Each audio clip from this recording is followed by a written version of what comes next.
بسم الله الرحمن الرحيم. الحمد لله رب العالمين، وصلي وسلم على نبينا محمد وعلى اله وصحبه اجمعين. ما بعد. تفسير الصادق عبد الرحمن بن ناصر الصادق رحمه الله.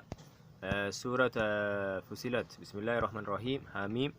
تنزيل من الرحمن الرحيم، كتاب فصلت آياته قرآن عربيا لقوم يعلمون بشيرا ونذيرا فأعرض أكثرهم وهم فهم لا يسمعون. وقالوا قلوبنا في أكنة مما تدعون إليه وفي أذاننا وقر ومن بيننا وبينك حجاب فأعمل إننا آملون. قل إنما أنا بشر مثلكم يوحى إلي أنما إلهكم إله واحد فاستقيموا إليه واستغفروه وويل للمشركين الذين لا يؤتون الزكاة هم بالآخرة هم كافرون. إن الذين آمنوا وعملوا الصالحات لهم أجر غير ممنون. Hamim. This is a revelation from the most gracious, the most merciful, a book the verses of which are explained in detail in Arabic Quran for the people who have knowledge, bearing glad tidings and warning, but most of them turn away and do not listen. And they say, our hearts are covered and sealed against that to which you call us. In our eyes there is a deafness, and between us and you there is a barrier. So carry on in your way, we will carry on in ours. Say, O Muhammad sallallahu alaihi wasallam, I am but a human being like yourselves, except that it has been revealed to me that your God is but one God. So seek the path that leads straight to Him, and ask Him for forgiveness. Who those who ascribe patterns to Allah, those who do not give zakah.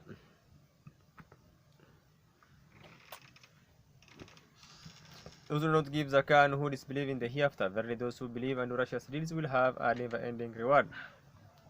Allah subhanahu wa ta'ala tells his slave that this great book and glorious Quran is a revelation that comes from the most gracious, the most merciful, whose mercy encompasses all things. One of his greatest mercies is the sending down of this book, which brought knowledge, guidance, light, healing, mercy, and much good. It is among the greatest blessings that he has bestowed upon his slave, and it is the way that leads to happiness in the world and in the hereafter. Then he praises the book of being perfectly clear, the verses of which are explained in detail. That is, every topic in it is explained by itself. This requires complete explanation, distinguishing between topics and making facts clear and distinct. An Arabic Quran, that is, it is in clear language, the most perfect of languages. The verses are explained in detail, and it has been made in an Arabic Quran for people who have knowledge. That is so that its meanings will be clear to them, just as its words are clear, and so that it may make guidance distinct from misguidance. As for the ignorant, whom guidance only increases in misguidance, and reflection only increases them in blindness, these words are not addressed to them.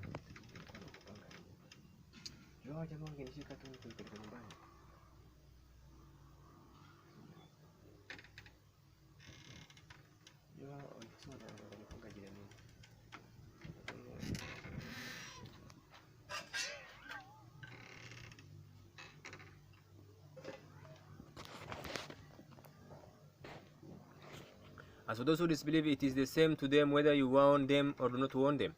They will not believe. Bearing glad tidings and warning, that is, the book brings glad tidings of reward in this world and the hereafter, and it warns of punishment in this world and the hereafter, mentioning the details of both and the reasons and steps that make the glad tidings and warning applicable. The secretaries of the book indicate that it should be received with acceptance and submission, and it should be believed.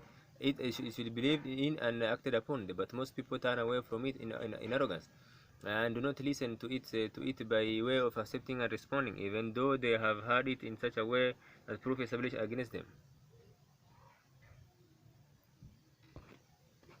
And they named these people who turn away from it, showing that they have not benefited from it and are closing the doors that lead to it.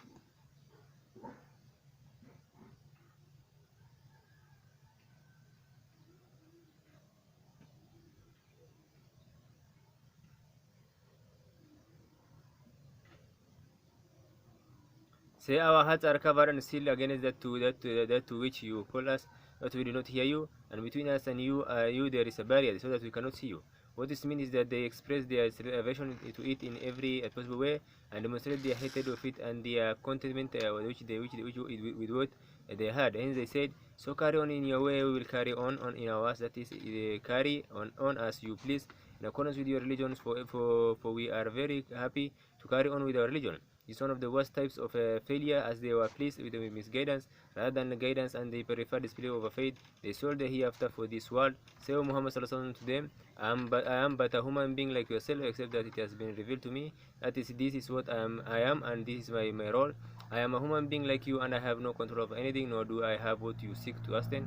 All it is that Allah has favored me over you, and has distinguished me by singling me out for the revelation that he has revealed to me, and he has commanded me to follow it and call you to it. So seek the path that leads to straight path, that is, follow the path that leads to Allah, by believing in what I tell you, following the commands and heeding the prohibitions. So for this is what following the path means, and then persisting in that.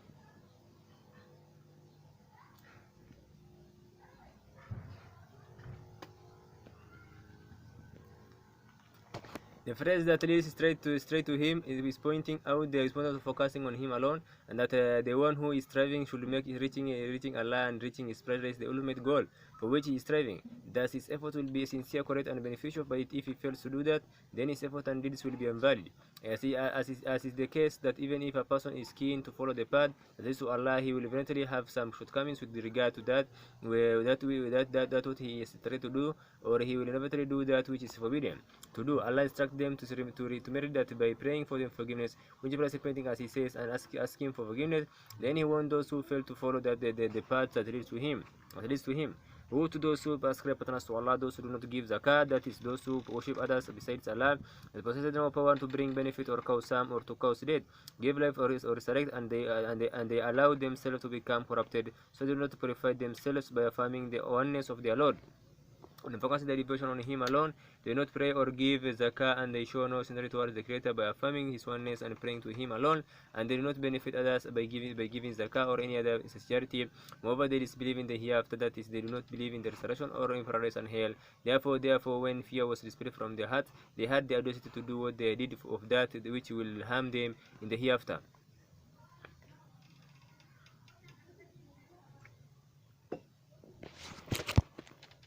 Having mentioned the disbelievers, Allah now mentions the believers and describes them and their reward. Very those who believe in this book, what it contains and what it calls to of faith, and confirm their faith with righteous deeds on the basis of sincerity and following the example of the Prophet ﷺ, will have a never-ending reward. That is, a great reward that will never cease. Rather, it will be ongoing at all times, constantly increasing, bringing all kinds of pleasure and desirable things. قل إنكم تكفرون بالذي خلق الأرض في يومين وتجعلون له أندادا ذلك رب العالمين وجعل فيها رواسي من فوقها وبارك فيها وقدر فيها أقواتها في 4 أيام سواء للسائلين ثم استوى إلى السماء وهي دخان فقال لها وللأرض آتنا طوعا وكرها قالت آتينا طائعين فقضاهن 7 السماوات في يومين وأوحى في كل سماء أمرها وزينا السماء الدنيا بمصابيها وحفظا ذلك تقدير العزيز العليم. Say, how can you disbelieve in the one who created the earth in 2 days and set up rivals to him that namely the one who created the earth in 2 days is the Lord of the worlds. He set on the earth mountain standing firm, rising above it, and measured out its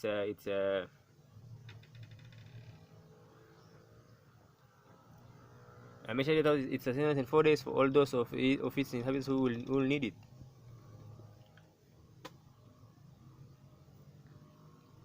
Then he turned towards the heaven when it was still like smoke, and said to it, unto the earth, come into being willingly or unwillingly.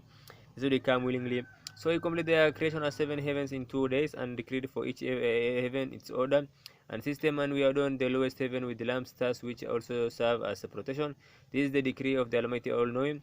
Allah denounces and expresses amazement of the disbelief of those who disbelieve in Him, and who ascribe rebels to Him, that they regard as partners to Him, and they devote to them whatever they wish of their worship, regarding them as equal to the Almighty Lord and the bountiful Sovereign, who created the vast earth in 2 days, then spread it out in 2 days, creating it mountains above it to protect it from shifting and shaking and growing unstable.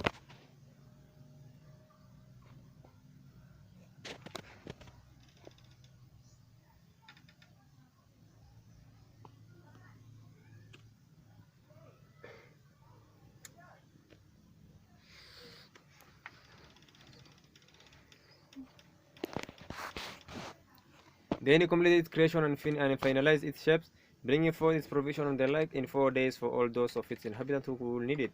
No one can tell you like one who is aware of all things. This is the true story of what happened with no addition or subtraction. Then after creating the earth, he turned towards the creation of the heaven when it was still like smoke, and said to it, and to the earth, come into being willingly or unwillingly, that is, submit to my command willingly or unwillingly. for it must inevitably be carried out. They said, we come willingly, we have no desire to go against your will. So he completed the creation of 7 heavens 2 days. Thus the creation of the heavens and the earth was completed in 6 days, the first of which was Sunday and the last of which was Friday, even though the might and will of Allah are such that he could have created them all in a single moment. But in addition to being almighty, also wise and kind, so in his wisdom and kindness he ordained that they should be created within this time frame. It should be understood that the apparent meaning of this verse appears to contradict the verse in Naziyat, which Allah mentions the creation of the heavens and then says, and after that he spread out the earth. There appears to be a contradiction, although there are no contradiction or difference in the book of Allah.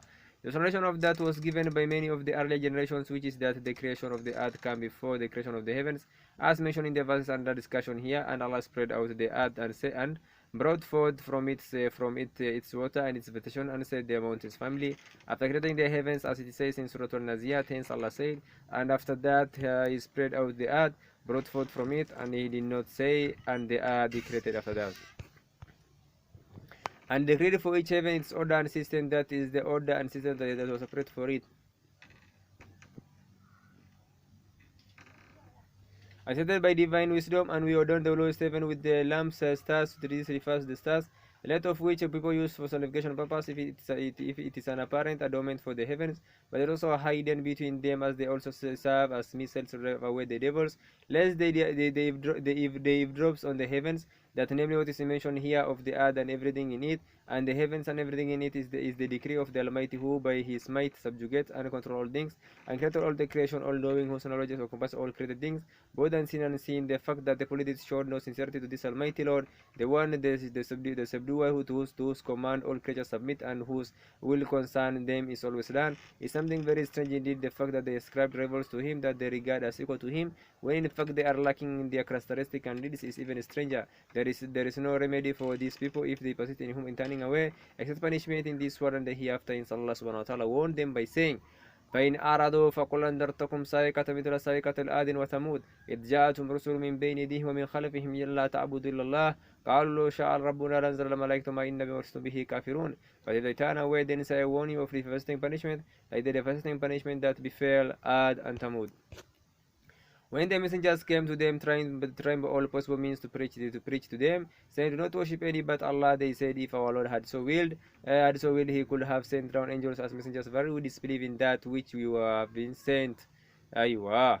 That is, if these deceivers turn away after they praise the qualities of the Quran and the sublime attributes of Allah, that when they have been made clear to them, they then say, I warn you for the devastating punishment, that is punishment that will overwhelm you and eradicate you, like the devastating punishment that befell Ad and Thamud, the two well-known tribes. There was the punishment that overwhelmed them and encompassed them because of their wrongdoing and disbelief. When the messengers come to them, trying by all possible means to preach to them, their messengers come one after another, and all bringing the same call, do not worship any but Allah. Then they instructed them to show devotion to Allah alone, and they forbid them to ascribe partners to Allah. But they rejected their message and disobeyed them, and they said, if our Lord had so willed, he could have sent down angels as messengers. That is, as for you, you are just human beings like us. Verily we disbelieve in that with which you have been sent.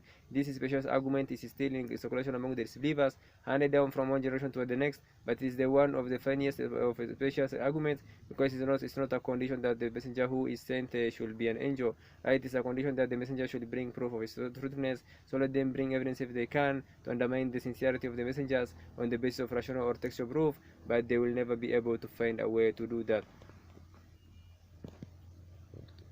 فأما عاد فاستكبروا في الأرض بغير حق وقالوا من أشد منا قوة ولم يروا أن الله الذي خلقهم وأشد منهم قوة وكانوا بآياتنا يجحدون فأرسلنا عليهم ريحا صرصرا في أيام نحسة لنذيقهم عذاب الخزي في الحياة الدنيا ولعذاب الآخرة أخزى وهم لا ينصرون. As for us, they believed arrogantly in the land without justification, and said, who is more powerful than us? Did they not see that Allah who created them was more powerful than them? But they continue to reject our signs. So we sent against them a furious cold wind for a few inspicious days, so that we might cause them to test the punishment of disgrace in the life of this world.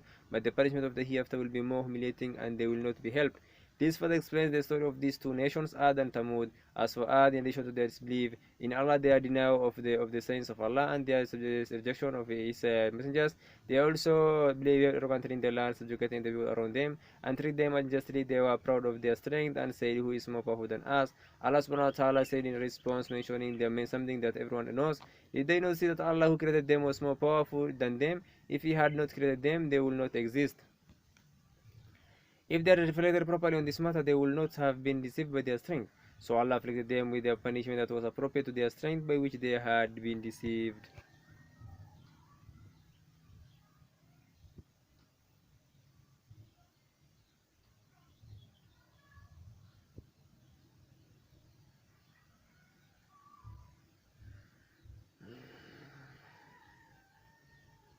So we sent against them a furious cold wind, that is a strong wind that made an alarming sound like loud thunder. Allah sent it against them for 7 nights and 8 days in succession, so that you would have seen the people lying lifeless as if they were the trunks of fallen palm trees for a few inspicious days, and it destroyed them and their families, so that nothing could be seen by their dwellings.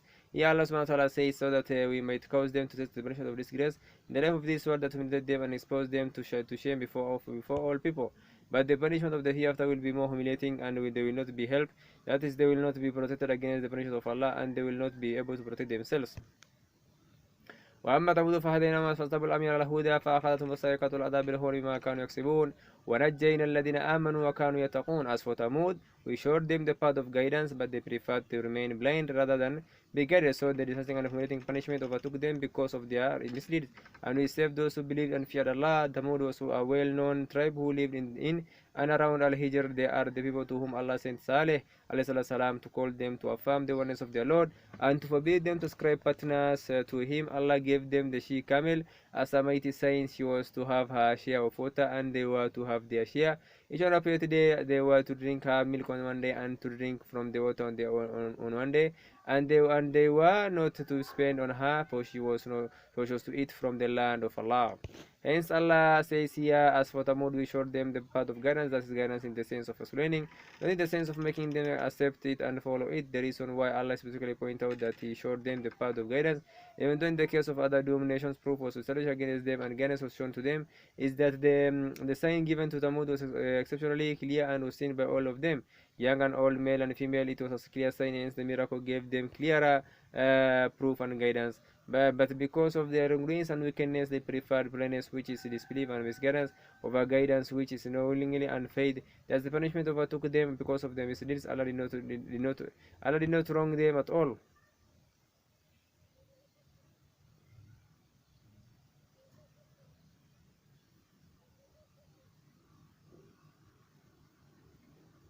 And we saved those who believed and feared Allah, that is, Allah saved Saleh and those who followed him of the believers who avoided polytheism and sin.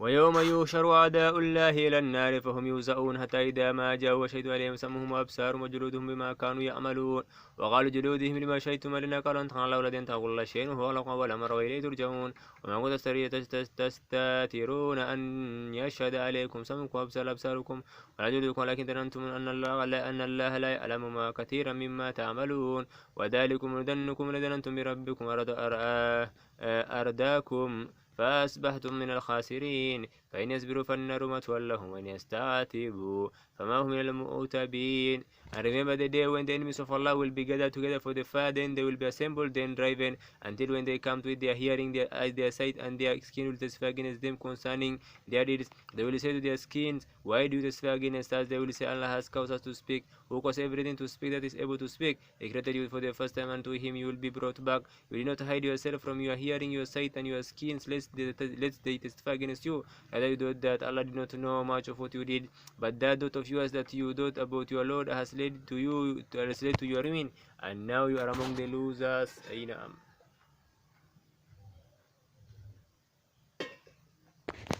Even if they are patient, the fire will still be their abode, and if they seek to make amends, they will not be allowed to do so. He Allah tells of the enemies who disbelieved in him and his signs, and who rejected, opposed, and fought his messengers. And the terrible state they will be in when they are gathered together for the fight. They will be gathered, assembled. They will assemble, then driven.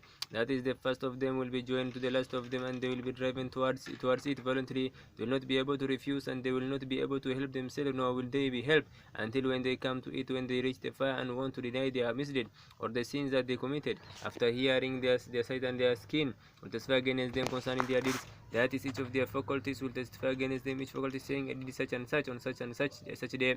These three faculties are singled out for mention because the most sins are committed by means of them or because of them. When their faculties testify against them, they will rebuke them, and they will say to their skins, this indicate that testimony will be given for each faculty, as we have mentioned. Why do they testify against us at the time when we are saying trying to defend you? They will say, Allah has caused us to speak, who has everything to speak, that is able to speak. So we are not able to refuse to give testimony, because we have been made to speak by the one whose will cannot be resisted by anyone or anything. He created you the first time, and just as he created you with your essence and your physical being, he also created your attributes, which include speech. And to him you will be brought back in the hereafter, and he will requite you for your deeds. It may be that what is meant is mentioned in the first creation as proof of this resurrection, as frequently appears in the Quran. You do not hide yourself from your hearing, your sight, and your skins, lest they testify against you. That is, you do not hide yourself from your faculties, lest they testify against you, and you did not take any precaution against that. Rather, you thought when you committed sins that Allah did not know much of what you did, and that's why you did what you did. This notion became the cause of their doom and misery. And Allah says, but that thought of yours that you thought about your Lord, that is your negative thinking when you thought of something that is not appropriate or into His Majesty, and has led to your ruin. It doomed you, and now you are among the losers. For you have lost your own souls, your families, and your religious commitment because of the deeds that resulted from your negative thinking of your Lord. This decree of punishment and doom became due on you, and it has become universal that you will dwell in eternal punishment, which will not be alleviated even for a moment, even if they are patient. The fire will still be there aboard, but no one can have patience or forbearance with regard to the fire. In other situation, there is the possibility of bearing it with patience, but in the case of the fire, no one can bear it with patience. How can anyone bear with patience a fire of which the heat is intense, more than 7 times hotter than the fire of this world? For its scalding water is intensely hot, the stench of its sparks is excessive, its cold is extremely cold, its chains and fetters are immense, its hammers are huge, and its keepers are harsh, with no mercy whatsoever in their hearts. And over and above all that, there is the wrath of the Almighty, who will say to them when they call upon Him and ask Him for help, away with you, be humiliated therein, and do not speak to me.